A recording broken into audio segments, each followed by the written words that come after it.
қарта жылдың қай мезгілі? Қыс мезгілі. Қыс мезгілінде неше ай бар? Қандай? Дұрыс, желтоқсан, қаңтар, ақпан. Дұрыс айтасыңдар балалар. Қыс мезгілінде табиғатта қандай өзгерістер болады? Ауа райы қандай болады? Салқын болады, аяз болады, тоңамыз. Қалай киінеміз? Иә, қалай киінеміз?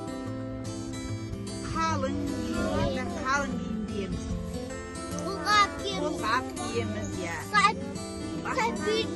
Басымызға малақай киеміз. Қолымызға қолғап, аузымызға жаңағы шарфигімізді байлаймыз. Әйтпесе күн аяз салқын болады, тоңамыз олай киінбесек. Ал айнала қараңдаршы, айнала қандай? Әппақ қар, солай ма? Әппақ қар. Ағаштарда неге жапырақ жоқ деп ойлайсыңдар? Неге жапырақ жоқ ағашта? Қыста жапырақ болмайды балалар.